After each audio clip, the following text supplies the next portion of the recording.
আসসালামু আলাইকুম, সবাই কেমন আছেন? আজকের দিনটা আমার জন্য যে এত বেশি স্পেশাল হবে সেটা আমি ভাবতেও পারি। সবাই মিলে আমার জন্য এত বড় একটা সারপ্রাইজ প্ল্যান করেছিল, যেটার ব্যাপারে আমাকে একজনও বলেনি। হেনা শুধু ফোন করে বলেছিল আমাদের বাসায় দাওয়াত, শাড়ি পরে আসবে। যাওয়ার পরে দেখি সবাই আমার জন্য এত বেশি আয়োজন করেছে আর একসাথে দাঁড়িয়ে আমার মাথায় ফুল ছিটাচ্ছিল। চোখ খুলে দেখি সবাই আমার জন্য কি সুন্দর সারপ্রাইজ প্ল্যান করে রেখেছে। প্রত্যেকটা মেয়েরই মা হওয়ার গল্পটা এতটাই সহজ না, অনেক আনন্দ মুহূর্ত সময় হলেও এটা কিন্তু একটা লং জার্নি। আমার জন্য তারা কি সুন্দর বেবি শাওয়ারে একটা প্রোগ্রাম রেখেছিল, যেটার ব্যাপারে আমি একেবারেই জানতাম না। আমি অনেক দেখেছি বাবু পেটে আসলে মানুষ 5 ফল খায়, 7 মাসে 7 খায়, 9 মাসেও 7 খায়। এটা আসলে যে যেভাবে পালন করে আর কি। আমি বাবু পেটে আসার পর থেকে কোনো কিছুই করিনি। আর এইদিকে হঠাৎ করে আমার বন্ধু বান্ধবেরা এত সুন্দর প্ল্যান করেছে, যেটা আমার একেবারে অজানা ছিল। প্রত্যেকটা মেয়েদের জন্যই এই জার্নিটা যেহেতু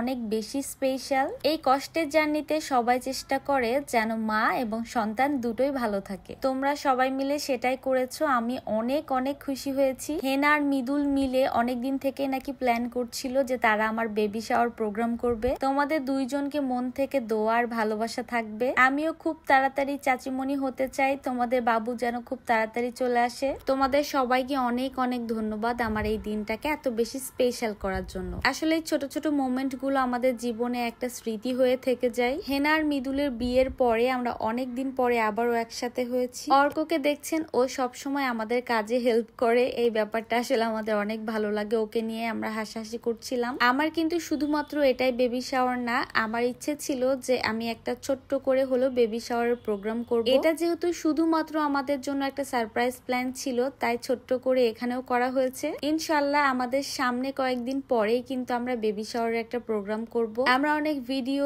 ছবি নেওয়ার পরে চলে আসলো আমাদের খাওয়া দাওয়ার পর্ব।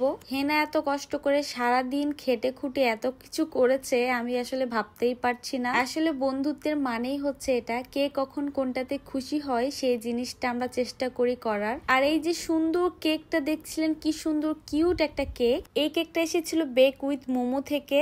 ফন্টেন্ট দিয়ে কি সুন্দর মেক করে দিয়েছে, এত সুন্দর লাগছিল কেকটা। আমি অবশ্যই ডেসক্রিপশনে আর কমেন্ট বক্সে লিংক দিয়ে দিব পেজের। এর আগেও আপুর থেকে অনেক কেক নেওয়া হয়েছে, খুবই বেশি কিউট ছিল। আমাদের বাবুকে নিয়ে সবাই অনেক বেশি এক্সাইটেড, অনেক বেশি আনন্দিত। এই তো আর তো কয়েকটা মাস, তারপরে চলে আসবে সে। এই অবস্থাতে প্রত্যেকটা মেয়েই চাই তার পাশে সবাই থাকুক, সবাই ভালোবাসা দোয়া দিক। আলহামদুলিল্লাহ আমি আপনাদের অনেক ভালোবাসা পেয়েছি, দোয়া পেয়েছি, আর এত ভালো ভালো মানুষ আমার লাইফে আছে বন্ধু হয়ে। তোমাদের সবার জন্য অনেক অনেক দোয়া, তোমরা যেন সামনের দিনে অনেক ভালো কিছু করতে পারো, এগিয়ে যেতে পারো। পপার্স ফাটানোর পরে আমাদের খাবারের ওপরে পপার্সের সবগুলো পড়ে যায়। আর আমি যেহেতু তেমন মিষ্টি খাবার একেবারেই খেতে পারি না, শুধুমাত্র কেকটা অনেক বেশি মজা ছিল তাই খেয়েছি। এরপরে বলি, এত কিছু করার পরেও হেনা আমার জন্য একটা স্পেশাল গিফট নিয়ে এসেছিল। তারা সবাই মিলে একসাথে এত বড় বড় প্ল্যান করেছে, যেটা সম্বন্ধে আমাকে একবারও কেউ জানায়নি। মৃদুল আর হেনা আমাকে এই সুন্দর রিংটা গিফট করেছে,